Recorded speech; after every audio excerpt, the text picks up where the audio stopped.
Graças pais e irmãs, que a graça e a paz seja com todas. Amém. Vamos dar início ao nosso estudo. Quero convidar as irmãs a abrirem no livro de Eclesiastes, capítulo 11. Hoje nós vamos proceder, irmãs, com o nosso penúltimo estudo.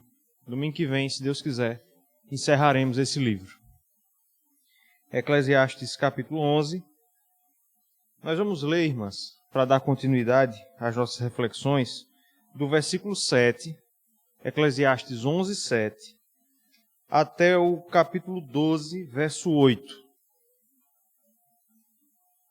Eclesiastes, capítulo 11, versículo 7, até o capítulo 12, versículo 8. Na semana passada não tivemos o estudo porque eu tive que me ausentar. No sábado eu providenciei a mudança das minhas coisas lá para Recife. E essa semana começamos as aulas lá no Seminário Presbiteriano do Norte. Então, semana passada eu não estive aqui, mas a partir de agora, de vez em quando eu vou faltar, mas não será sempre, tá certo? Então, Eclesiastes capítulo 11, versículo 7, até o capítulo 12, verso 8. Eu peço que nós façamos essa leitura de forma alternada. Eu vou ler o verso 7, vocês o verso 8, assim em diante. Todas encontraram? Amém? Vamos ler de forma alternada, então. Doce é a luz e agradável aos olhos ver o sol.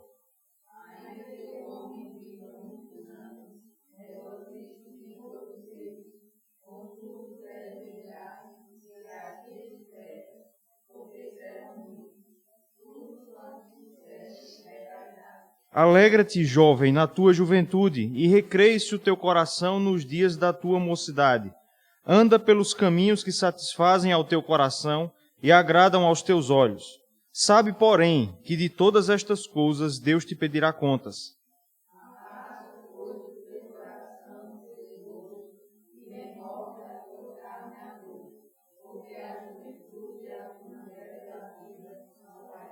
Lembra-te do teu Criador nos dias da tua mocidade, antes que venham os maus dias e cheguem os anos dos quais dirás, não tenho neles prazer.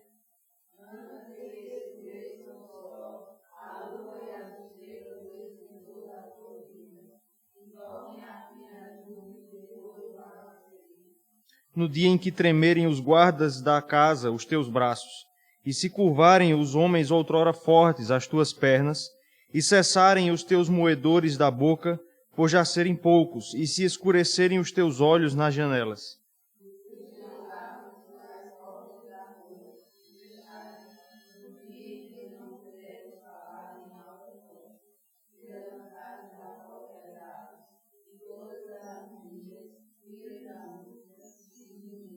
Como também quando temeres o que é alto, e te espantares no caminho, e te embranqueceres como floresce a amendoeira, e o gafanhoto te for um peso, e te perecer o apetite, porque vais à casa eterna, e os pranteadores andam rodeando pela praça.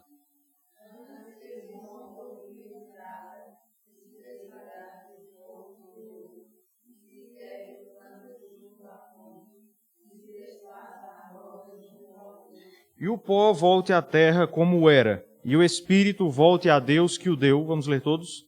Vaidade de vaidade, diz o pregador, tudo é vaidade. Amém. Vamos fazer uma oração? Pedir a Deus que esteja nos iluminando, concedendo seu espírito para nos ajudar nessa manhã. Quero convidar a nossa irmã Mariane, que possa fazer essa oração de intercessão nesse momento.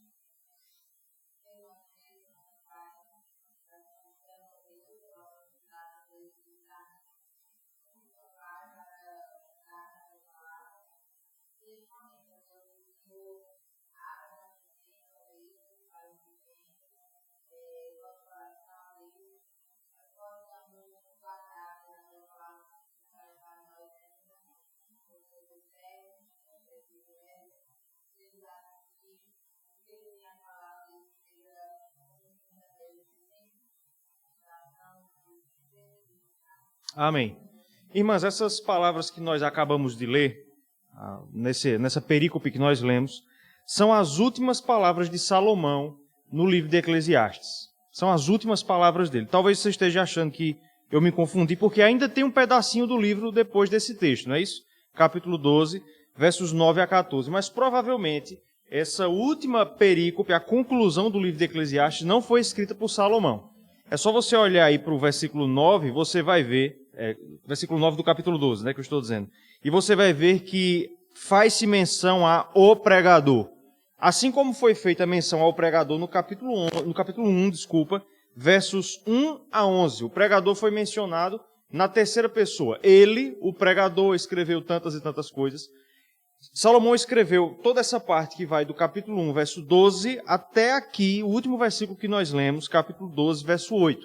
Depois que o livro foi concluído, algum editor hebraico, que nós não conhecemos, deu essa forma final ao livro. Escreveu um prelúdio, que foi o primeiro estudo que nós vimos, e escreveu um pós-lúdio ao livro, fazendo alguns comentários sobre a vida de Salomão. Então, essas são as últimas palavras de Salomão aqui nesse texto. Nós já vimos, irmãs, eu já falei isso inúmeras vezes, me perdoem por dizer de novo, que nós estamos no final do livro, nós estamos na última parte do livro de Eclesiastes. Ele tem 3 grandes partes, nós já falamos sobre as 2 primeiras, e na última grande parte de Eclesiastes, Salomão nos dá as notas de esperança desse livro. Ele nos mostra o caminho, como nós podemos viver com esperança, com alegria, que inclusive é o tema do texto aqui, mesmo vivendo em um mundo cheio de vaidade, em um mundo o que é que significa vaidade? Fumaça, que é algo transitório. Aliás, você viu que a palavra vaidade foi mencionada de novo várias vezes no texto, não é isso? 3 ou 4 vezes a palavra aparece aqui. E nós vimos, irmãs, lá desde o capítulo 8, versos 10 a 17, que os olhos da fé nos dão uma nova visão sobre esse mundo. Nós podemos olhar para as coisas daqui com olhos das vistas, da carne, mas podemos e devemos, Salomão diz, olhar com os olhos da fé, e isso vai mudar a nossa perspectiva. No capítulo 9, versos de 1 a 10, Salomão nos ensinou que nós não devemos nos preocupar com o dia de amanhã, mas viver e desfrutar das coisas que Deus nos dá no dia de hoje. É nesse texto que Salomão vai dizer: come o teu pão com alegria, bebe gostosamente o teu vinho, nunca falte óleo na tua cabeça, sejam sempre alvas as tuas vestes, goza a vida com a mulher que amas. Nós não devemos nos preocupar com o dia de amanhã, mas viver as benesses que Deus nos dá hoje. No capítulo 9, versos de 11 a 18, Salomão nos ensinou que Deus faz coisas surpreendentes nesse mundo. Ele cuida de nós fazendo coisas que nós não esperamos. Depois, no capítulo 10, nós vimos como é tolo andar longe, como é uma estultícia andar longe do Senhor. É lá no capítulo 10, verso 8, Salomão vai dizer que o tolo cava uma cova para cair nela, acaba morrendo dentro dessa cova. E no último texto que nós vimos, hoje faz 15 dias, capítulo 11, versos de 1 a 6, nós vimos que nós devemos caminhar pelo caminho da sabedoria, sermos investidores no caminho da sabedoria. É nesse texto que tem aquela famosa menção, Salomão diz: lança o teu pão sobre as águas, porque depois de muitos dias o acharás. Agora, irmãs, nós vamos para a última perícope aqui daquilo que Salomão escreveu. Antes de nós entrarmos no texto, é preciso trazer algumas informações sobre ele. A primeira delas, irmãs, é que existe discussão entre os comentaristas se de fato esses versículos que nós lemos formam uma unidade. Se você olhar para a nossa versão da Bíblia, a Almeida Revista Atualizada, os nossos tradutores não enxergaram essa unidade. Porque você veja que os versos 7 e 8 do capítulo 11 foram colocados na mesma seção dos 6 primeiros versículos. Não é isso? De 1 a 8, o título ali em cima do capítulo 11 é O Procedimento Prudente do Sábio. Já os versos 9 e 10 do capítulo 11 foram alocados aqui numa seção específica que fala sobre a mocidade. E por fim, versos de 1 a 8 foram alocados numa outra seção que até inicia um outro capítulo chamado de A Velhice. No entanto, irmãs, nós temos evidências no texto aqui, que nos permitem dizer, que nos permitem concluir que todos esses versículos que nós lemos são uma só unidade, tratam de uma mesma coisa. Quem fala muito sobre isso é um autor chamado Sidney Greidanos, que escreveu um livro chamado Pregando Cristo a partir de Eclesiastes. Um livro excelente. Se alguém tiver interesse, eu recomendo a leitura. Nós temos algumas evidências no texto, irmãs, que permitem que a gente conclua que o texto é uma unidade. Por exemplo, no versículo 8 do capítulo 11, nós temos uma menção à vaidade. Veja o finalzinho do versículo 8. Tudo quanto sucede é vaidade. E quando você vai para o capítulo 12, verso 8, como é que ele termina? Vaidade de vaidade, diz o pregador, tudo é vaidade. Essas duas menções à vaidade parecem que formam colchetes aqui no texto para a gente entender que ele trata de uma coisa só. Além disso, no começo e no fim do texto, nós temos menções à dinâmica entre luz e trevas. Versículos 7 e 8 do capítulo 11 trabalham com essa ideia de luz e trevas. Verso 7 diz que doce é a luz, é agradável aos olhos ver o sol. Já no versículo 8 ele vai dizer que no nosso futuro existem dias de trevas. E esse mesmo tema vai aparecer no capítulo 12, verso 2, que diz o seguinte: antes que se escureçam o sol, a lua e as estrelas e o esplendor da tua vida e tornem a vir as nuvens depois do aguaceiro. Então vejam que o tema de luz e sombras aparece no capítulo 11 e aparece também no capítulo 12. Todas essas coisas, irmãs, nos permitem concluir que nós podemos tratar esse texto aqui como uma unidade, apesar desses acidentes aqui na nossa tradução, tá certo? Lembrando sempre, irmãs, que a Bíblia foi escrita em texto corrido. Então, no original, se eu mostrasse aqui o original, a gente não ia ver esses títulos aqui, nem capítulo 11, nem capítulo 12, a gente ia ver um texto corrido. Foi assim que a Bíblia foi escrita, tá certo? Nesse texto aqui, irmãs, agora entrando no tema, Salomão faz diversas recomendações à alegria. E esse é o tema da passagem. Salomão vai nos dizer que, e essas são as últimas palavras dele, o último conselho que Salomão vai nos dar em Eclesiastes é: viva com alegria. Pode parecer até mesmo surpreendente diante do que o livro de Eclesiastes nos disse, diante de tantas coisas difíceis que Salomão nos mostrou. Mas o seu conselho final é: viva com alegria nesse mundo. Veja os versículos 8 até o versículo 1 do capítulo 12, você vai ver que Salomão faz 6 recomendações à alegria nesse texto aqui. Veja aí, a partir do versículo 8 do capítulo 11. Ainda que o homem viva muitos anos, primeira, regozije-se em todos eles. Deve lembrar-se de que há dias de trevas, porque serão muitos. Tudo quanto sucede é vaidade. Versículo 9. Alegra-te. Segunda recomendação, jovem na tua mocidade. Recreie-se o teu coração. Terceira recomendação, nos dias da tua mocidade. Anda pelos caminhos que satisfazem o teu coração. Quarta. E agradam os teus olhos. Quinta. Sabe, porém, que de todas estas coisas Deus te pedirá contas. Afasta do teu coração o desgosto e remove da tua carne a dor. Sexta advertência. Porque a juventude e a primavera da vida são vaidade. E a última, lembra-te do teu Criador nos dias da tua mocidade, antes que venham os dias maus e cheguem os anos dos quais dirás: não tenho neles prazer. Você percebeu aqui que há 6 ou 7 recomendações à alegria? Salomão diz diversas e diversas vezes, utilizando diferentes palavras: lembra-te do teu Criador, regozija-te, alegra-te, remove da tua carne a dor. A recomendação dele é: viva nesse mundo com alegria. Tá certo, irmãos? Ficou claro até aqui? Agora, o problema é, eu já falei sobre isso aqui na classe, nós não sabemos o que é alegria. Pelo menos não em termos bíblicos. A gente já falou sobre isso, acho que lá no capítulo 7. De maneira geral, irmãs, nós acreditamos que a alegria é um estado anímico. É assim que a gente se refere à palavra, não é verdade? Eu estou alegre, ou eu estou triste.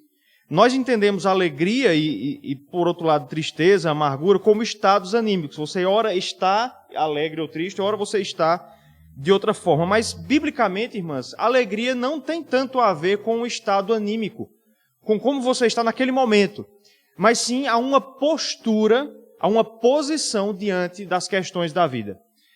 O texto-chave, ou melhor, o texto clássico que a gente precisa rever e entender de novo é Filipenses capítulo 4, verso 4. Alegrai-vos no Senhor, outra vez vos digo, alegrai-vos. A gente entende muito mal esse versículo, de maneira geral. Porque a gente pensa que Paulo está pensando em alegria como nós pensamos. Como se Paulo estivesse dizendo: olha, fique alegre. Mas o mandamento, irmãs, ali não é esse. O mandamento é que nós estejamos contentes mesmo nas dificuldades. Por exemplo, nessa mesma carta aos Filipenses, Paulo vai dizer que tinha vontade de morrer. Ele diz isso no capítulo 1. Por ele partiria para estar com Cristo, o que é incomparavelmente melhor. A gente não entenderia muito isso como alegria, né? Ter vontade de morrer. Mas Paulo entende que isso se encaixa dentro do conceito bíblico de alegria. A alegria, irmãs, em termos bíblicos, é a atitude de estar contente, pense aqui em contentamento, mesmo diante das dificuldades que essa vida traz. É viver com gratidão diante do Senhor, mesmo quando você passa por um momento de tristeza e de dificuldade. E essa é a recomendação, irmãs, que Salomão faz aqui. Ele não está sendo pueril aqui. Ele não está aqui dizendo simplesmente que a gente deve viver como lunáticos no meio da rua, ignorando que o mundo e que a nossa vida possui dias difíceis. Você viu que ele faz várias recomendações, várias menções dizendo assim, haverá dias de trevas, haverá dias nos quais vocês dirão, não tenho prazer. A alegria bíblica é assim.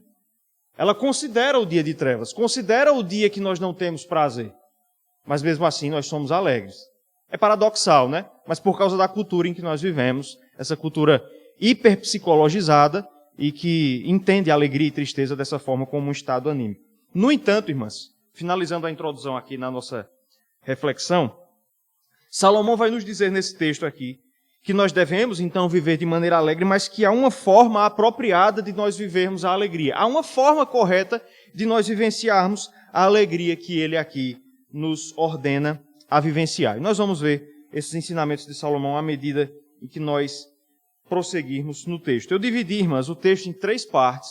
Todo presbiteriano consegue achar 3 partes no texto. Não importa qual texto seja, ele consegue encontrar. Eu dividi o texto em 3 partes aqui, mas realmente o texto tem essa tríplice divisão. A primeira parte do texto, irmãs, está nos versículos 7 e 8 do capítulo 11. Quando Salomão vai nos ensinar que a transitoriedade da vida, o que é uma coisa transitória? Os professores no recinto. Algo passageiro, fugaz, não é isso?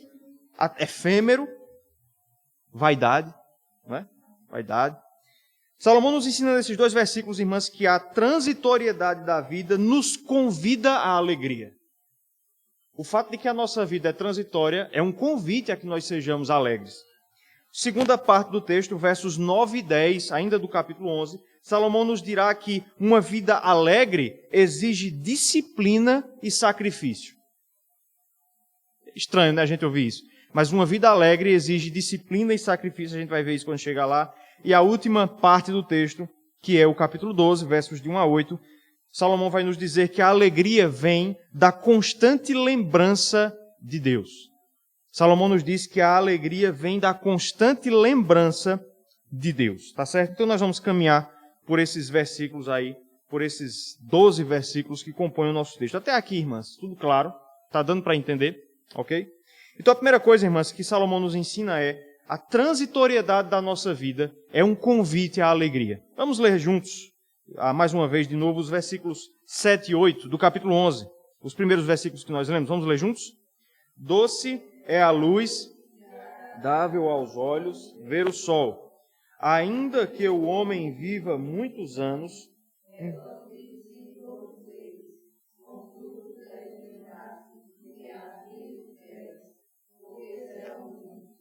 tudo quanto sucede é vaidade. Amém. Salomão aqui, irmãs, começa o seu texto no versículo 7, que nós já vimos que é o início de um novo assunto, apesar de a nossa tradução não ajudar a visualizar isso. Ele começa dizendo que doce é a luz e agradável aos olhos ver o sol. Ele começa aqui falando de uma metáfora.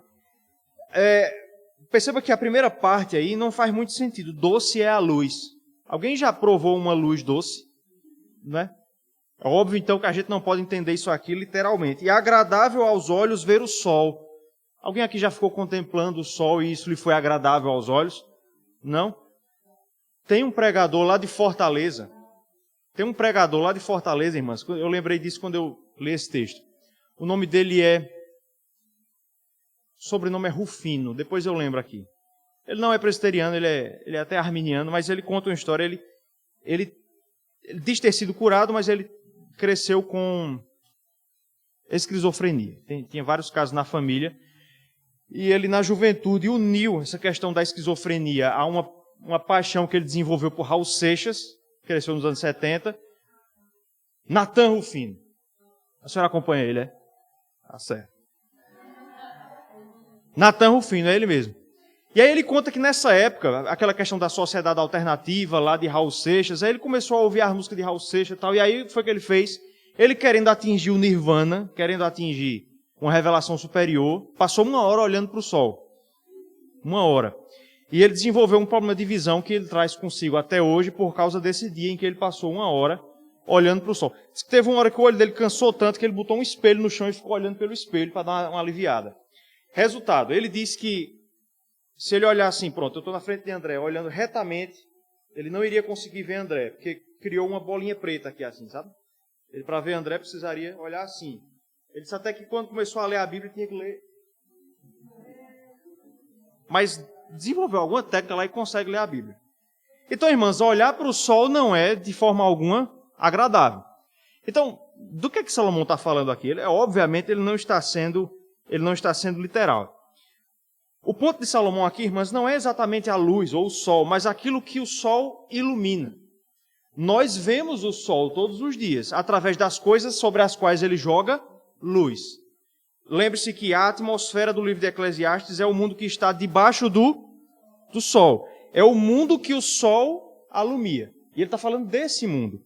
O que Salomão está dizendo é que as coisas que estão nesse mundo, que são iluminadas pelo sol, que recebem a luz do sol, são boas, são luminosas, são doces. Em resumo, irmãs, o que Salomão está dizendo aqui é que o mundo em que nós vivemos é um mundo bom. Mesmo depois de ele ter dito tudo que ele falou sobre a vaidade do mundo, ele diz que a vida que nós vivemos é uma vida boa. Por isso ele diz, doce é a luz, agradável aos olhos ver o sol. Salomão está dizendo que toda vez que nós saímos de casa e vemos o mundo, nós estamos vendo coisas boas. Quando Deus criou o mundo, o que foi que ele disse sobre a criação? Tudo era muito, muito bom. Ainda que o pecado tenha introduzido o mundo na vaidade, ou a vaidade no mundo, o mundo em que nós vivemos, ele continua, irmãs, a ser bom, a ser agradável. Isso é representado nesses dois elementos sensoriais que são a luz e a doçura, que na Escritura são quase sempre sinônimo de algo bom, algo que traz alegria. Por exemplo, vou pedir para uma pessoa abrir e ler Salmo 97, versículo 11. Quem achar pode ler, por favor.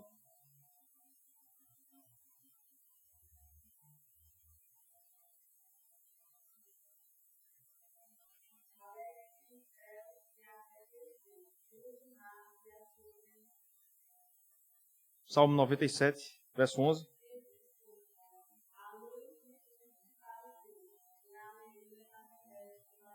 Você percebeu como a luz é comparada à alegria?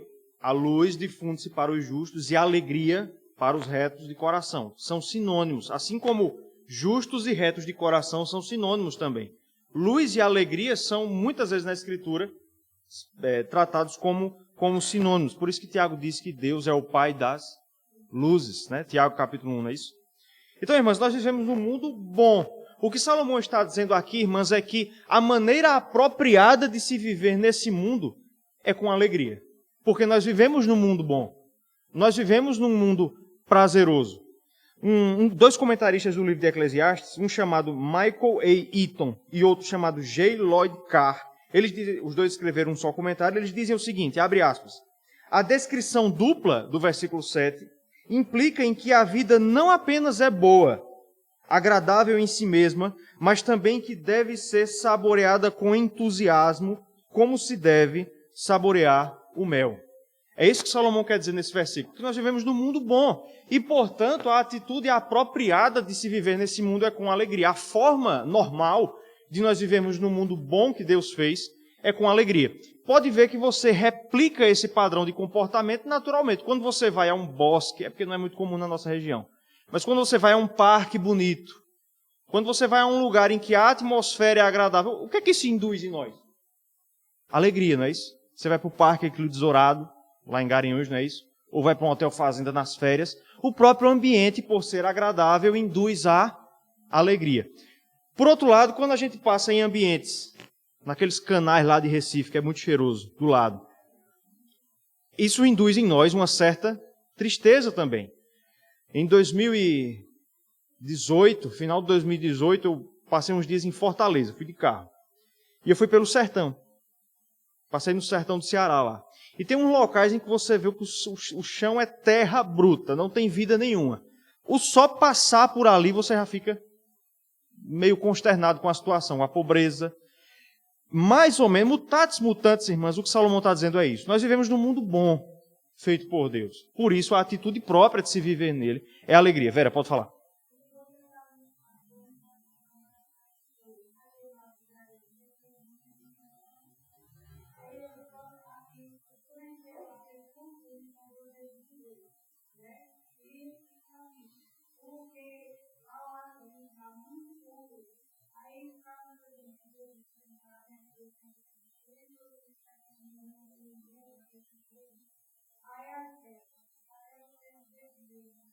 É.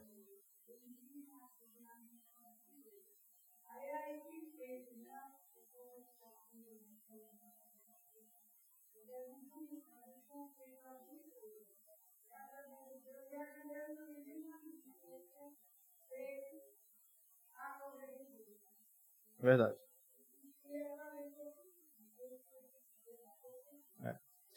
Então, irmãs, ficou claro o ponto do verso 7. Nós vivemos num mundo bom e, portanto, a atitude natural do ser humano deveria ser a alegria no mundo que Deus criou. No entanto, no verso 8, Salomão vai dizer que nós temos grande dificuldade em manter a alegria. Veja o comecinho do versículo 8. Ainda que o homem viva muitos anos, regozije-se em todos eles. Até aqui por enquanto. Veja o que ele disse. Ainda que o homem viva muitos anos, regozije-se em todos eles. Você percebeu que Salomão parece assumir o fato de que à medida em que nós vivemos, ele fala aqui do homem que vive muitos anos, Salomão parece assumir o fato de que quanto mais nós vivemos, mais difícil é se alegrar. Não é verdade isso? Quando a gente vai ficando mais velho, nós não vamos ficando menos dados à alegria? A gente conhece a imagem já cultural do velho ranzinza, não é isso?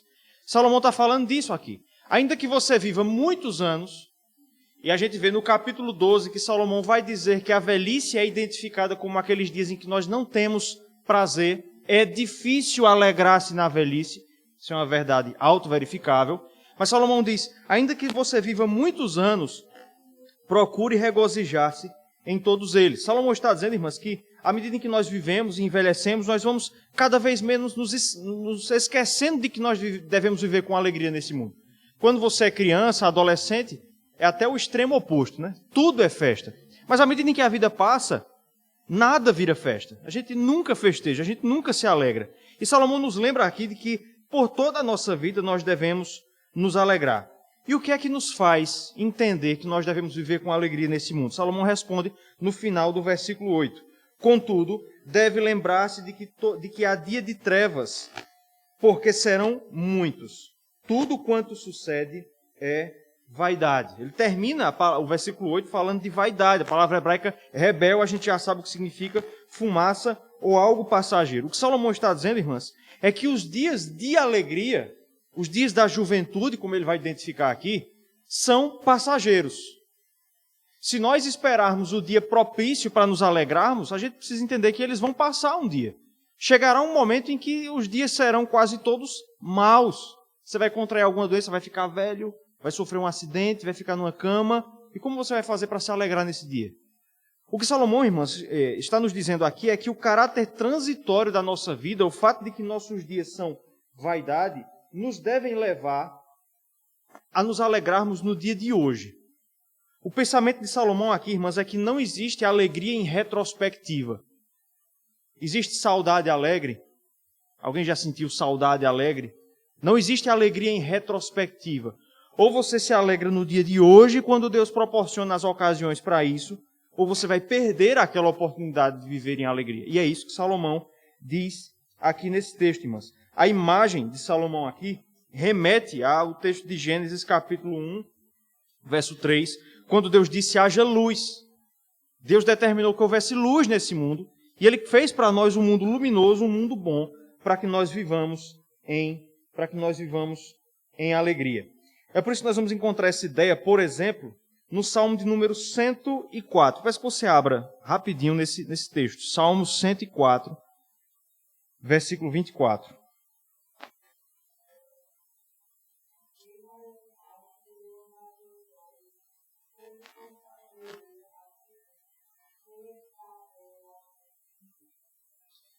Veja o versículo aí.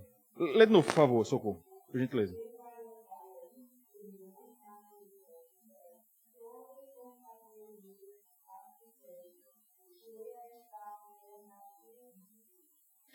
Eu chamo a atenção para o que o salmista diz no final do versículo 24, quando ele diz que a terra está cheia das riquezas de Deus.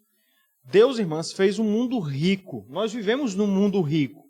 Há pobreza no mundo, mas o mundo que Deus fez é rico, e Ele fez um mundo rico para que nós desfrutássemos dessa riqueza que Deus preparou para nós. A mensagem, então, irmãs, desses dois primeiros versículos, versos 7 e 8, é que nós devemos atentar para o fato de que nossos dias são transitórios, de que a juventude é transitória, e nós não podemos gastar os anos em que nós podemos nos alegrar com aquilo que entristece o nosso coração. Veja que o ímpio, irmãs, ele age dessa forma. O ímpio age assim. Ele perde o seu dia de alegria preocupado com o problema de amanhã, e no dia de amanhã ele também vai se entristecer. O ímpio faz o contrário do que Salomão propõe aqui. No dia da alegria, ele não se alegra porque está ansioso com o dia de trevas que está adiante, e quando chega o dia de trevas, ele tenta apagar essa tristeza com alegrias fugazes. Você lembra lá do capítulo 7, quando Salomão diz que quando você tiver um dia de prosperidade, você deve recebê-lo de Deus, capítulo 7, verso 14, mas quando vier o dia de dificuldade, o que é que você deve fazer? Recebê-lo como vindo de Deus. A orientação de Salomão aqui, irmãs, é que nós, sabendo que haverá dias de trevas, nos alegremos no dia da luz. Porque esses dias são transitórios. É curioso que a gente poucas vezes faz isso, né? Quando é o dia de se alegrar, a gente gasta esses momentos em ansiedade, em tola preocupação, com dias que a gente sabe que vão vir dias de trevas, mas a orientação de Salomão é que nós nos alegremos no dia da alegria. Abra sua Bíblia no Salmo 118, ele é uma importante aplicação disso que Salomão diz aqui. Salmo 118, verso 24.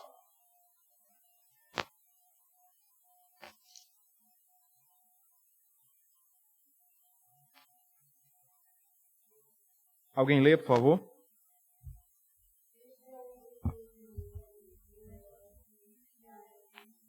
Você percebeu que o autor fala do presente aqui, ele está vivenciando esse dia.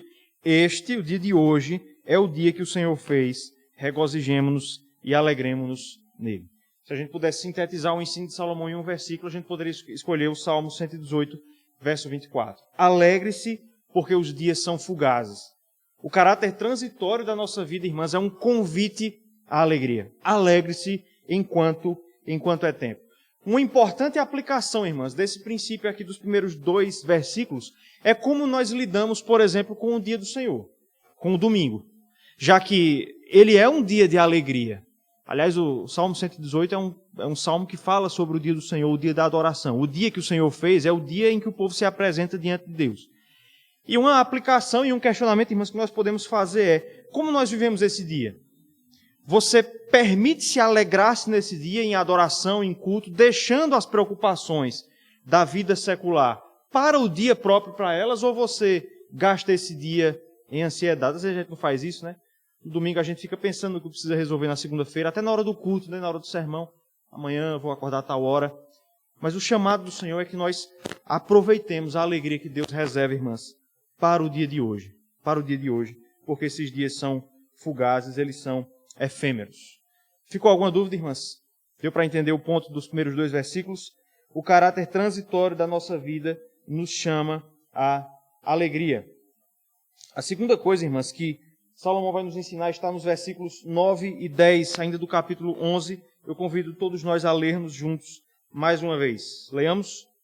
Alegra-te, jovem, na tua juventude, e recreie-se o teu coração nos dias da tua mocidade. Anda pelos caminhos que satisfazem o teu coração e agradam aos teus olhos. Sabe, porém, que de todas estas coisas Deus te pedirá contas. Afasta, pois, do teu coração e remove da tua carne a dor, porque a juventude e a primavera da vida são vaidade. Amém. Nesse ponto aqui, irmãos, nesses 2 versículos, Salomão nos ensina algo um pouco diferente. Se você comparar esses 2 versículos com os 7 e 8, você vai ver que eles são muito parecidos, na verdade. Salomão fala sobre as mesmas coisas. Alegre-se no dia de hoje, enquanto você é jovem. Aliás, irmãs, esse texto aqui é uma das evidências de que Salomão era um idoso quando escreveu Eclesiastes.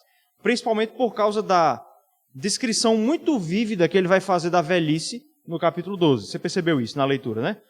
E ele fala aqui para o jovem que iria ler o livro de Eclesiastes. E a mensagem, ela, no grosso, é muito parecida com os versos 7 e 8. Alegre-se na sua juventude, porque esses dias são efêmeros, porque eles não vão durar para sempre, porque a juventude e a primavera da vida são passageiras, são vaidade. No entanto, irmãs, nós podemos perceber aqui um elemento novo na argumentação de Salomão. O que ele diz aqui é que uma vida alegre, e nós já vimos nos versos 7 e 8 que nós devemos viver com alegria nossa parte. Perceba que, mais uma vez, a alegria é ordenada aqui. É importante perceber isso, irmãs. A alegria no texto aqui aparece como um mandamento. Veja o versículo 9, ele contém dois imperativos. Alegra-te e o segundo, recreie-se. Salomão está fazendo ordens aqui. Conselhos enfáticos de um velho escritor. Alegra-te na tua juventude e recreie-se o teu coração nos dias da mocidade. Nós já vimos isso. Alegre-se no dia de hoje. Um comentarista, irmãs, chamado Heinstein, ele diz o seguinte, abre aspas, não se permite simplesmente aqui a alegria. Veja o que ele diz. Não se permite simplesmente aqui a alegria. Esta é obrigatória. A alegria é obrigatória, representando um elemento essencial da piedade. Você lembra de qual foi o tema da perícope anterior, capítulo 11, versos de 1 a 6? Voltando um pouco mais, capítulo 10 descreve o caminho da estultícia, da tolice. Capítulo 11 descreve o caminho da sabedoria. E é dentro desse capítulo que nós estamos. Viver com sabedoria no mundo é viver com alegria. Por isso, a alegria é obrigatória. Não se permite simplesmente aqui a alegria. Esta é obrigatória, representando um elemento essencial da piedade.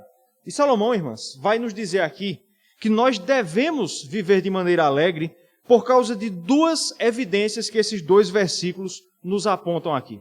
A primeira delas, irmãs, Salomão vai dizer que há um chamado no nosso coração para a alegria. Veja de novo o versículo 9. Alegra-te, jovem, na tua juventude e recreie-se o teu coração nos dias da tua mocidade. Agora, anda pelos caminhos que satisfazem o teu coração e agradam aos teus olhos. Veja de novo. Anda pelos caminhos que satisfazem ao teu coração e agradam aos teus olhos. Salomão disse que você deve satisfazer os desejos do coração aqui. Irmãs, alguns comentaristas já enxergaram uma contradição a partir desse versículo aqui. Alguém abra e leia, por favor, aí, no livro de Números, capítulo 15, verso 39. Livro de Números, lá o último livro, aliás, o quarto livro do Pentateuco, capítulo 15, verso 39.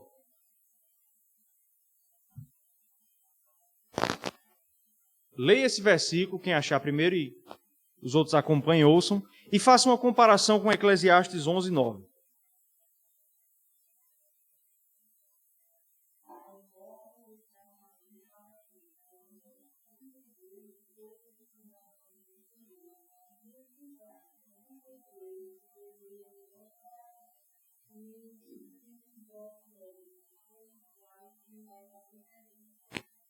Você percebeu aí?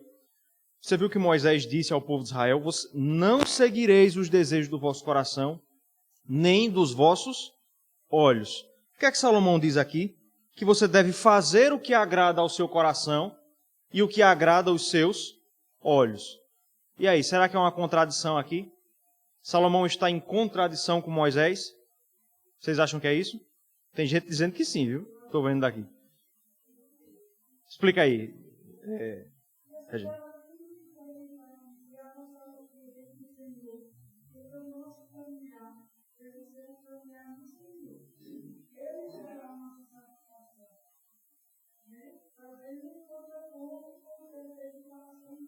Isso.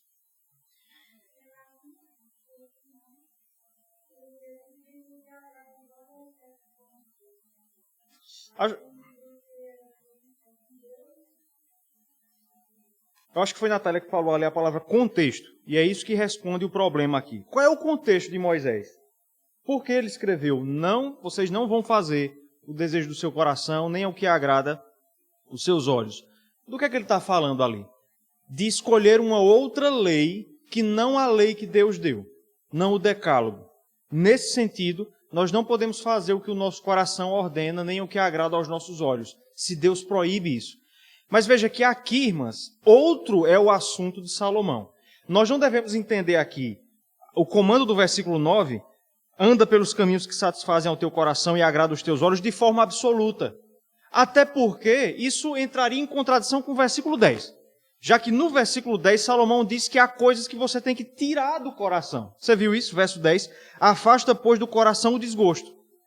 Então, as palavras do verso 9 não podem ser entendidas de forma absoluta. Tudo que seu coração quiser fazer, você vai fazer. Aí vem o contexto. Do que é que Salomão está falando aqui? Da alegria. O que Salomão está dizendo, irmãos, é que no nosso coração há um chamado à alegria. Deus pôs um convite à alegria no nosso coração. Quando Paulo estava discursando lá, salvo engano, em Atenas, capítulo 17 do livro de Atos, ele diz que Deus pôs a alegria no nosso coração para dar testemunho de si mesmo. Nós temos um chamado à alegria. Você sente a necessidade de ser feliz. Por isso que você tem tantas músicas que falam sobre isso, não é isso? Eu quero mais é ser feliz, então eu vou lhe deixar. É isso que as músicas dizem, né? Por quê? Por que as músicas trabalham essa ideia de ser feliz? Porque Deus pôs no nosso coração o desejo pela alegria. E esse desejo não deve ser negligenciado. Você deve atender a esse desejo. Aquilo que alegra o seu coração, você deve fazer. Aquilo que alegra os seus olhos e te traz alegria, você deve atender a isso. Há, portanto, irmãs, um chamado da parte do Senhor a nós sermos e vivermos de maneira alegre. No entanto, versículo 10 vai nos dizer que para que nós vivamos de forma alegre, algumas diligências devem ser feitas. Veja que o que eu disse é o segundo ponto, consignado aqui, ou consubstanciado, nos versos 9 e 10, nos ensina que uma vida de alegria exige disciplina e renúncia, e sacrifício. E Salomão vai dizer aqui que uma vida de alegria exige que você renuncie a algumas coisas. A primeira delas, versículo 10. Afasta, pois, do teu coração o desgosto. Veja o versículo 10 aí. Afasta, pois, do teu coração o desgosto. Irmãs, a palavra desgosto aqui é a palavra hebraica kaas, que significa algo que enraivece, que entristece ou que irrita. Essa palavra pode ser traduzida como provocação, por exemplo. Um exemplo. Lembra lá do texto de 1 Samuel, capítulo 1, capítulos 1 e 2. Ana era casada com Eucana e Eucana tinha uma outra esposa, não é isso? Seu nome? Penina. Lembra o que é que o texto diz que Penina fazia em relação a Ana? Que ela a provocava. A palavra é essa aqui, desgosto. Provocação. Deus disse ao povo de Israel, vocês não vão me provocar, como fizeram nos dias de Massá e Meribá. Essa é a palavra, desgosto. Provocação. Ela pode ser traduzida ainda, irmãs, como enfado. Enfado significa cansaço. O que Salomão está dizendo aqui, irmãs, é que nós precisamos tirar do nosso coração tudo aquilo que é obstáculo à alegria. E nós armazenamos no coração muita coisa que é obstáculo à alegria, não é verdade? Enfado, cansaço, rancor, ansiedade, não é isso? Amargura. O que é que Salomão está dizendo? Para que você viva uma vida de alegria, você precisa pegar tudo isso, todo o desgosto. Salomão não está dizendo aqui que você nunca deve ficar triste. O texto diz que haverá dias de trevas. Mas Salomão diz que você deve pegar aquilo que não deveria estar no seu coração e que impede a alegria e remover tudo isso. E tirar tudo isso. A segunda parte do versículo 10 diz: afasta, pois, do teu coração o desgosto e remove da tua carne a dor. Remove da tua carne a dor. A segunda coisa que deve ser removida é a dor. Aqui, irmãs, existem duas opiniões sobre o texto. A primeira é, alguns comentaristas acreditam que a primeira parte, afastar do coração o desgosto, diria respeito a problemas da alma. Então, para que você viva uma vida alegre, você deve remover da alma tudo aquilo que impede a alegria. E a segunda parte, remover da carne a dor, diria respeito ao corpo.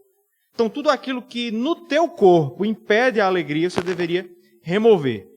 Então, alguns comentaristas chegam a dizer que Salomão estaria dizendo aqui que você deve fazer exercício físico, que você deve ter uma boa alimentação, porque essas coisas impulsionam uma vida de alegria. Tem até um bocado de estudo que diz isso, né? Que se você dorme 8 horas por dia, você é mais feliz e tal. Essa é uma primeira opinião sobre o que o texto quer dizer. Uma segunda opinião, irmãs, é que nós estaremos aqui diante de um paralelismo. Isso é muito comum na literatura hebraica. Paralelismo. Você fala duas coisas que querem dizer a mesma coisa. Então aqui nós teríamos um paralelismo.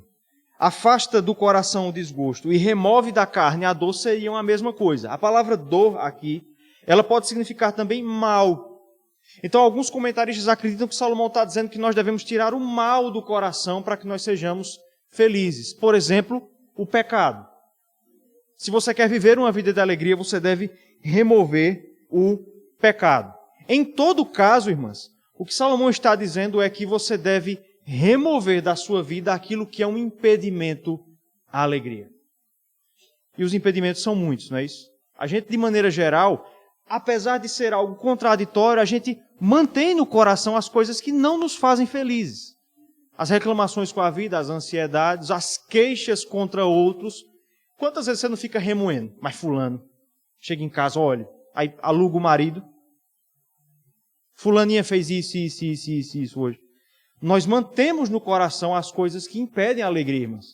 Quando o chamado de Salomão é que nós as removamos. E a segunda coisa que o texto nos diz aqui ainda nesse ponto, irmãs, é que o próprio Deus, Ele pede contas de que nós vivamos de forma alegre. Veja o complemento do versículo 9. Eu vou ler todo o versículo 9 de novo. Alegra-te, jovem, na tua juventude, e recreie-se o teu coração nos dias da tua mocidade.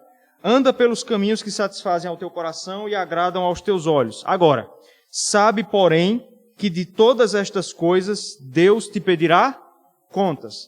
Irmãs, lá no capítulo 3, eu disse que Eclesiastes, tem muitos ditos que ganharam um significado cultural que não tem a ver com o que o texto realmente significa. Vocês lembram que eu disse isso?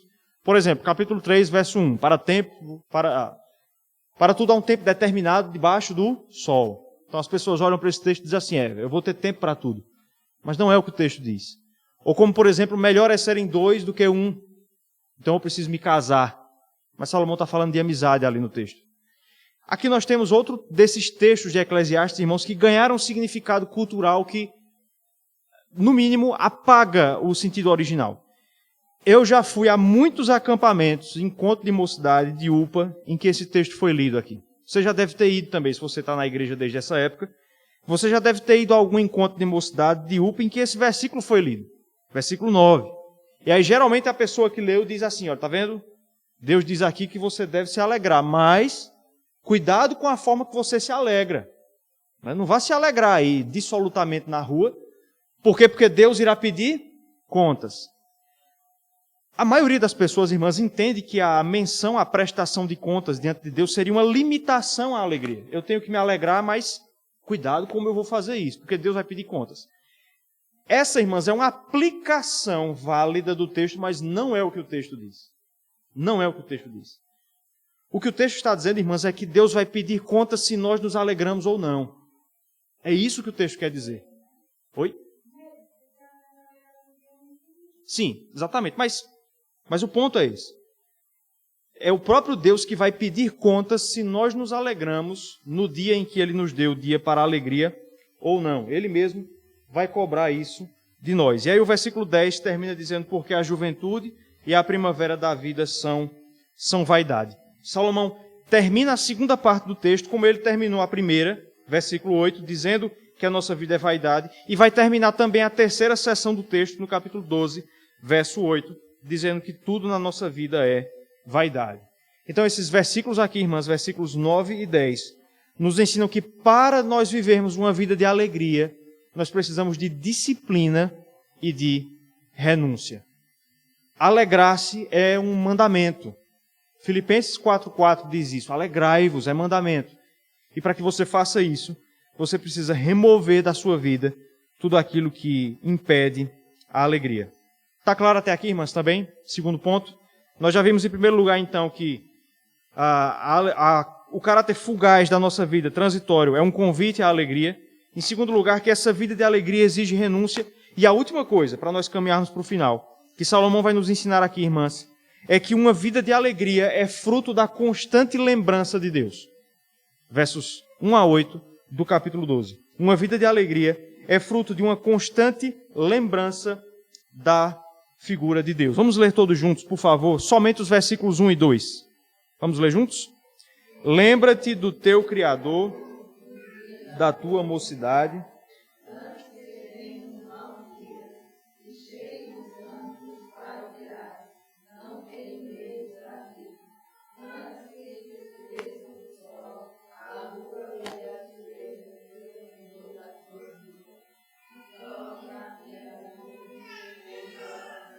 Amém. Mais uma vez, irmãs, Salomão faz um conselho quase que idêntico ao que nós já vimos. Se a gente pega esses 6 versículos que nós lemos, dividir em um trio de 2 versículos, nós vamos ver que o chamado é basicamente a mesma coisa. Alegre-se no dia de hoje, porque haverá dias em que isso será muito difícil. Salomão diz, lembra-te do teu Criador nos dias da tua mocidade, antes que venham os maus dias e cheguem os anos nos quais dirás, não tenho neles prazer. O chamado de Salomão é, lembre-se que haverá dias em que será muito difícil se alegrar. E aqui, irmãs, esse dia aqui é descrito como uma velhice, tá certo? Salomão vai descrever de maneira muito vívida a condição do idoso, e lembre-se que naquele tempo era bem mais difícil ser idoso do que é hoje, continua sendo muito difícil, mas em um mundo como nós vivemos, em que você tem acesso a médicos, medicamentos, farmácia na esquina da rua, a coisa é um pouco facilitada. Nessa época, era praticamente morrer de fato. Salomão vai dizer que esses são dias nos quais nós não temos prazer. Vejam, Salomão não está dizendo que o idoso não pode ser feliz, que o idoso está condenado a uma vida de tristeza inescapável. Mas ele está falando, irmãs, que as condições para a alegria na terceira idade são muito mais difíceis. De um ponto de vista externo, o velho não tem prazer, como o novo tem prazer. A vida do jovem ela é muito mais fácil. O seu corpo se move com muito mais facilidade, ele não tem dores no corpo, a princípio, não é? Já na terceira idade, tudo é difícil. Locomover-se é difícil. Você não pergunta a um idoso, geralmente, se ele está sentindo dor. Você pergunta onde ele não está sentindo dor, né? Porque quase todo lugar ele tem dor, tem um problema aqui e ali. E é nesse sentido, irmãs, que é dito aqui que o idoso não tem prazer nos seus dias. Veja, entenda aqui. Não é em termos absolutos, mas nessa perspectiva que Salomão traz aqui. Ele vai descrever, irmãs, a velhice, no verso 2, como um escurecimento. A imagem que Salomão tem aqui é de uma tempestade que chega e desfaz aquele dia ensolarado. Às vezes não acontece isso. Não é comum na nossa região, mas você sai de casa achando que o dia vai ser aberto e uma chuva repentina chega, você está sem guarda-chuva e a luz se transforma em trevas. E é essa a imagem que Salomão usa para descrever o dia da velhice. Lembre-se que lá no capítulo 11, verso 7, Salomão descreveu a nossa vida como um dia ensolarado. A vida do jovem é como um dia ensolarado. Mas quando você envelhece, esse sol ele é obstruído por nuvens e por trevas. Veja o versículo 2. Antes que se escureçam o sol, a lua e as estrelas do esplendor da tua vida, e tornem a vir as nuvens depois do aguaceiro. Você percebeu aqui a imagem de um tempo fechado? Essa é a imagem, a metáfora que Salomão usa para descrever a vida do velho. O sol escureceu, a lua e as estrelas não aparecem para dar um pouco de luz. E mesmo depois que chove, que é quando você espera que o tempo vai abrir, as nuvens aparecem de novo. Não é isso? O idoso resolve um problema e logo aparece outro. Entre os versículos 3 a 5, irmãs, Salomão vai fazer uma descrição detalhada da velhice. Eu acho esse texto bastante impressionante, para falar a verdade. Essa é uma das evidências de que Salomão era um idoso quando ele escreveu o texto, porque parece que ele já experimentava muitas dessas coisas. A descrição é tão vívida que talvez ele já experimentasse isso ou falou da lembrança do seu pai, Davi, né, que viveu até a velhice. A gente não sabe muito bem. Mas a imagem aqui que nós temos, irmãs, entre os versículos 3 e 5 é de uma casa desabando. Essa é a imagem. É uma casa, uma construção que outrora era forte e começa a desabar. Veja o que ele descreve aí. Irmãs, antes de nós entrarmos nesses versículos, a gente não precisa dar um significado para tudo que Salomão diz aqui. O importante é ver o quadro geral, tá certo? Mas a descrição não deixa de ser interessante. Veja como ele descreve aí a experiência do idoso. Versículo 3. No dia em que tremeres os guardas da casa. Quem são os guardas da casa? Os teus braços. No dia em que você não tiver mais força, firmeza para segurar alguma coisa. Não é esse um dos sinais que a velhice está chegando? Você vai levar uma bandeja para algum lugar? Não, mãe, não leve mais não, eu levo. Sinal de que a velhice está chegando. Complemento do verso, continuidade do verso 3. E se curvarem os homens outrora fortes as tuas pernas. quando você não tiver mais força nas pernas. Antes você pulava cerca, fazia isso e aquilo outro, mas quando chega a velhice, as tuas pernas já não têm mais tanta força. Você anda mais devagar, para subir uma escada, alguém lhe ajuda. E cessarem os teus moedores da boca, por já serem poucos. À medida em que o tempo vai passando, você também já perde a força na boca. Daqui a pouco você não pode mais comer alimento sólido e até, dependendo do caso, algumas pessoas terminam suas vidas se alimentando por soro. São os moedores. Isso pode ser resolvido colocando uma chapra também, né? Salomão não teve. Olha, nem Salomão em toda a sua glória teve uma chapra. Mas nós podemos ter, tá certo? Não é? Finalzinho do verso 3. E se escurecerem os teus olhos nas janelas, idosos tendem a perder a acuidade da visão. Os novos têm isso, né? Verso 4. E os teus lábios, quais portas na rua, se fecharem. A ideia aqui, irmãs, algumas pessoas acreditam que essa descrição está junto do que vem depois, no dia em que não puderes falar em alta voz. Ou seja, a ideia de que você não consegue mais falar alto, gritar, mas alguns entendem que é uma referência à audição. A ideia de a porta se fechar é você não consegue ouvir mais o que está se passando na rua. Mas não é tão importante a gente determinar o significado. Veja o que ele diz aí. Te levantares a voz das aves, dificuldade para dormir. Não é isso? Você levanta cedo, apesar de estar cansado, não consegue mais dormir. Se levanta a voz das aves, junto com as galinhas. E todas as harmonias, filhas da música, te diminuírem. Aqui pode ser uma referência à audição. A música, o som alto incomoda. Idosos têm problema com isso, né? Mas Eclesiastes 12:4 é o texto da Bíblia que mais me traz medo às vezes, porque como alguém que gosta muito de música, é difícil pensar em um dia em que você não vai mais gostar de ouvir música. É difícil pensar em um dia em que a música pode vir a lhe incomodar. O que, na verdade, é algo que foi feito para o prazer humano, né? Verso 5.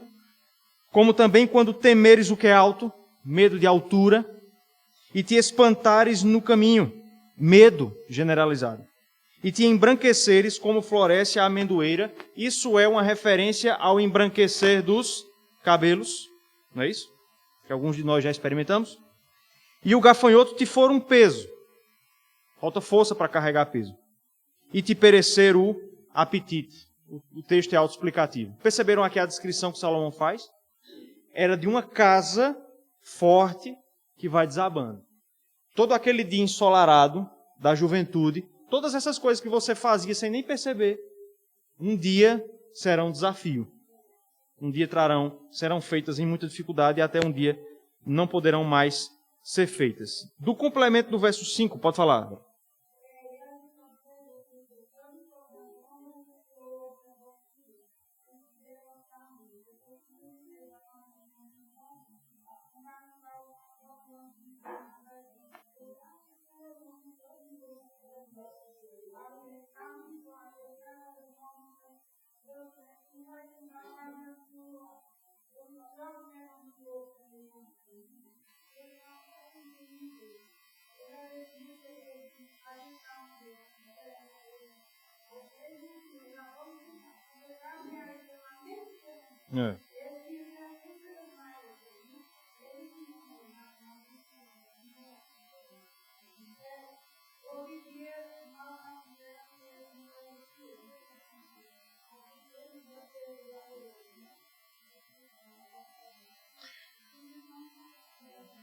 Pronto, irmãos. Então, até a primeira parte do versículo 5, nós temos, então, uma descrição da velhice. E a partir da segunda parte do verso 5 até o verso 7, Salomão fará uma descrição do final da vida, ou seja, da morte. Tá certo? Olha aí para os versículos 5 em diante. Porque vais à casa eterna. Qual é a casa eterna? É a morte, é a casa dos mortos. E os pranteadores andam rodeando pela praça. Essa menção aqui, irmãs, é bastante interessante. Ele fala aqui como se tivesse um idoso, uma pessoa muito velha lendo o texto. E o que Salomão diz aqui é que os pranteadores, aquelas pessoas que no mundo antigo eram contratadas para chorar nos velórios, o que acontecia até algumas gerações atrás na nossa região também. Essas pessoas, Salomão diz, já estão em volta da tua casa, só esperando teu velório. Ou seja, a morte está muito próxima. Continuidade, agora verso 6. Antes que se rompa o fio de prata e se despedace o copo de ouro, e se quebre o cântaro junto à fonte e se desfaça a roda junto ao poço. Salomão usa duas imagens aqui, irmãs, para descrever duas coisas. Esse indivíduo que está quase falecendo e o que é morrer. A primeira imagem é um copo de ouro que está pendurado por um fio de prata. Um copo de ouro, tendo algum incenso, alguma coisa, algum aromatizante ou então até algum líquido, que está pendurado em uma casa por um fio de prata. Qual é a imagem aqui? O copo de ouro é a vida. É algo refrigerador e algo valioso. A vida humana é valiosa, por isso ela é descrita como um copo de ouro. Mas veja, ele está falando do velho aqui. Essa vida está sustentada por um fio de prata. Quando o fio se parte, o copo cai, quebra e não pode ser mais consertado. Ou seja, esvai-se a vida humana. A vida humana preciosa cai e se quebra. A segunda imagem é um cântaro que está dentro de uma fonte, dentro de um poço, sustentado por uma roda. A imagem, tente visualizar aí. É um poço, há um cântaro, um balde, uma espécie de balde lá embaixo, sustentado por uma corda ligada a uma roda. Então, de cima da roda, você desce o cântaro, pega a água e traz de volta. Essa roda, ou melhor, essa corda está prestes a se despedaçar. E quando ela se despedaçar, o cântaro vai cair lá embaixo, a roda também vai se quebrar e você não pode mais recuperar. Não tem como recuperar essa vida. Porque o cântaro já caiu dentro do poço. Você vai entrar dentro do poço para poder pegar ele, como é que você vai subir? A ideia é que quando o cântaro da nossa vida cai dentro do poço, não tem mais como você tirar. Não tem como voltar. Tá certo? É aquilo que Hebreus diz. Após a morte, segue-se o juízo. Salomão descreve de maneira poética aqui, irmãs, a morte dessas duas formas e ele termina no versículo 7. E o pó volte à terra como era, e o espírito volte a Deus que o deu. Ele descreve aqui o que é morrer, em termos bíblicos. Ele é bastante bíblico aqui. Ele diz que quando nós morremos, irmãs, há uma separação. Assim como há uma separação entre o fio de prata e o copo de ouro, assim como há uma separação entre a roda e o cântaro dentro do poço, há uma separação no homem quando ele morre. Por isso que morrer é desfazer algo valioso. Irmãs, abrindo um parênteses aqui. O homem, o ser humano, é algo único na criação. Não há nada que se compare ao homem. A gente precisa, irmãs, abandonar certas perspectivas, por exemplo, de equiparação de animais a seres humanos. Não é? Essa história de pai pet, já ouviram falar disso? Pai de pet. Mas não há nada na criação que se compare ao homem. E uma das evidências nós temos aqui. Deus fez o homem como uma junção de corpo e alma, ou espírito. Perceba uma coisa. O animal é o corpo sem alma. E o anjo é a alma sem corpo.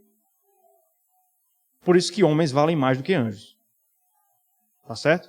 Mas veja que essa coisa preciosa, ela na morte se desfaz. O texto diz que quando nós morremos, o pó, ou melhor, o pó volta à terra, é o que ele diz aqui. O nosso corpo volta ao pó. Não foi isso que Deus disse a Adão, porque tu és pó e ao pó tornarás. E o espírito volta a Deus que o deu. Aquilo que Deus fez para estar junto é separado pela morte. Célia, pode falar.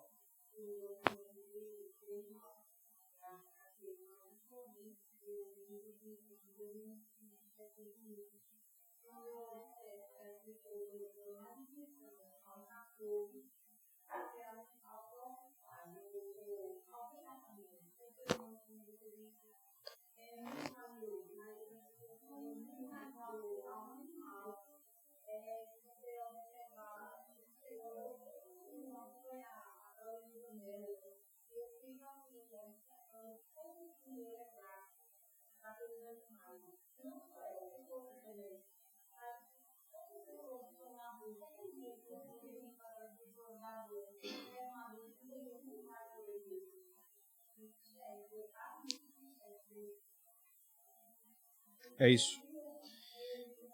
Então, irmãs, nós temos aqui uma descrição da morte, entre os versos 5 e 7. E aí o último versículo, as últimas palavras mesmo de Salomão no texto, verso 8, vaidade de vaidade, diz o pregador, tudo é vaidade.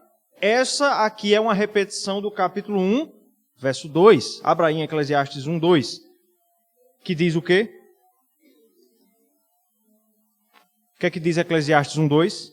Vaidade de vaidades, diz o pregador, tudo é vaidade. O livro começa e termina com esse mesmo dizer. Nossa vida é vaidade. O copo se desfaz, se desprende do fio de prata, o cântaro se desprende da roda junto ao poço. Irmãs, terminando essa análise do texto aqui, a pergunta é, como isso pode ser um convite à alegria? Pensar em tudo isso, você vai passar por esses dias. E se você não passar é porque vai morrer jovem, é pior ainda. Como isso pode ser um convite à alegria, irmãos? Eu confesso que quando eu estava começando a estudar o texto, eu me deparei logo com essa dificuldade. Como, sem forçar o texto, né, como encontrar uma ponte para a alegria? Mas, irmãos, os comentaristas conseguiram encontrar no versículo 1 do capítulo 12. Veja aí, eu intencionalmente passei direto por algo aqui. O texto começa dizendo, lembra-te do teu Criador. Irmãs, essa é a única vez em que Deus é chamado de Criador em Eclesiastes. Em todos os outros momentos ele foi chamado de Deus. Mas aqui ele é chamado de Criador. O que Salomão, irmãs, está nos dizendo é que nós devemos nos lembrar no dia da juventude que Deus é aquele que nos dá todas as coisas boas.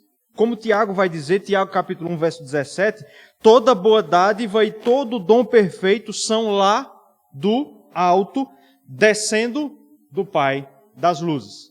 O que Salomão, irmãs, eu vou terminar aqui, o que Salomão está dizendo é, quando você for jovem e você puder desfrutar de tudo isso, lembre-se que todas essas coisas são dadas por Deus. Por quê? Porque quando você não tiver essas coisas na velhice, você ainda vai poder ter alegria. Perceberam aqui qual é o ponto? Se na juventude eu me lembrar que é Deus que é o Pai de todas as boas dádivas, eu vou poder treinar o meu coração para ter alegria, mesmo quando o dia for mal.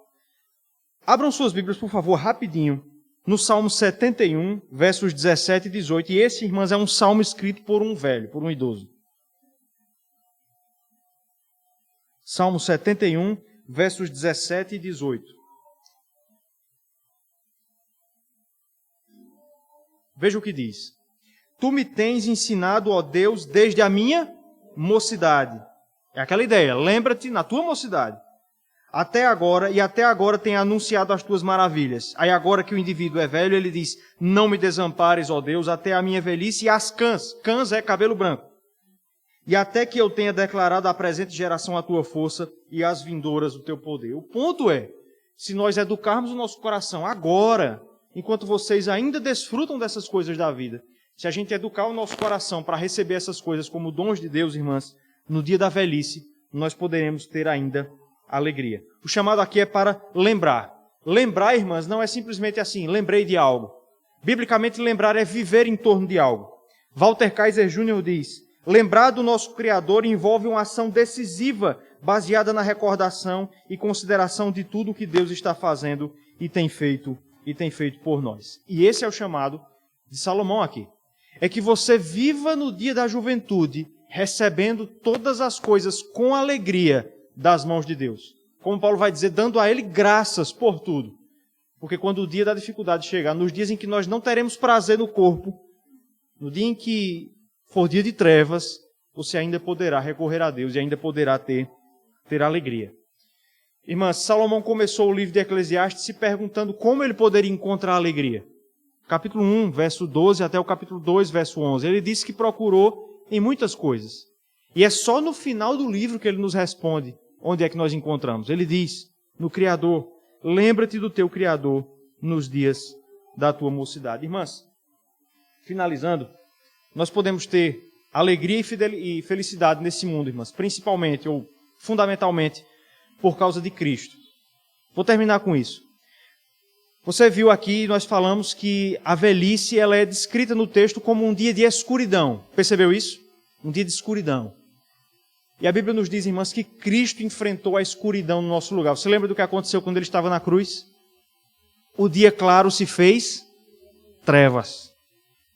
Esse sofrimento descrito aqui em Eclesiastes 12 foi suportado pelo nosso Salvador, para que nós tenhamos alegria nesse mundo.